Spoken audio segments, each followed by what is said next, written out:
डरावनी कहानी। जंगल का भेद। एक बार का जिक्र है कि एक छोटे से गांव के करीब एक घना जंगल था। इस जंगल के बारे में मशहूर था कि वहां रात के वक्त अजीब व गरीब आवाजें आती हैं और दरख्तों के पीछे कुछ छिपे हुए साये हरकत करते नजर आते हैं। गांव के लोग रात के वक्त इस जंगल के करीब जाने से डरते थे। गांव में 3 दोस्त अली, सारा और अहमद रहते थे। ये तीनों बहुत बहादुर और तजस्सुस पसंद थे। एक दिन उन्होंने फैसला किया कि वो इस जंगल की हकीकत जानने के लिए वहां जाएंगे। एक रात, चांदनी रात में, वो अपने टार्च और कुछ खाने पीने की चीजें लेकर जंगल की तरफ रवाना हुए। जंगल में दाखिल होते ही उन्हें एक अजीब सा एहसास हुआ। हर तरफ सुनाटा और सिर्फ पत्तों की सरसराहट थी।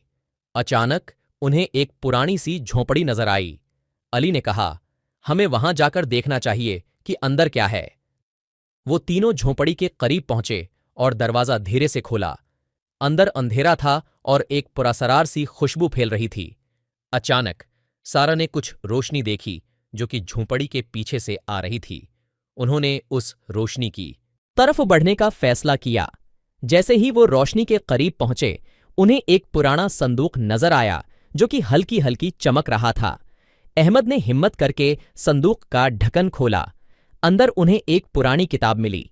किताब के सफ़े पर खून से लिखा हुआ था, यहां से चले जाओ वरना तुम भी उस जंगल का हिस्सा बन जाओगे। जैसे ही उन्होंने ये पढ़ा, उन्हें बाहर से कदमों की आवाजें सुनाई दें। अली ने फौरन कहा, हमें यहां से निकलना चाहिए। वो तीनों तेजी से झोंपड़ी से बाहर निकले और जंगल के बाहर की तरफ भागने लगे।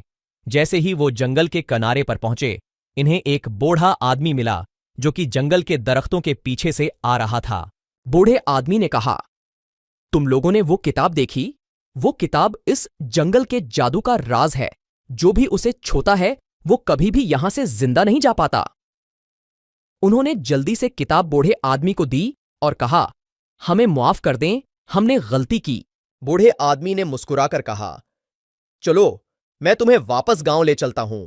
वो तीनों बूढ़े आदमी के साथ गांव वापस आए और इस वाकये के बाद उन्होंने कभी भी जंगल के करीब जाने का सोचा भी नहीं। कहानी का इख्तिताम। अगर बच्चों आप सभी को मेरी कहानी अच्छी लगी हो तो लाइक करो, शेयर करो, कमेंट एंड ज्यादा से ज्यादा सब्सक्राइब करो और हाँ बेल आइकॉन प्रेस करना नहीं भूलना।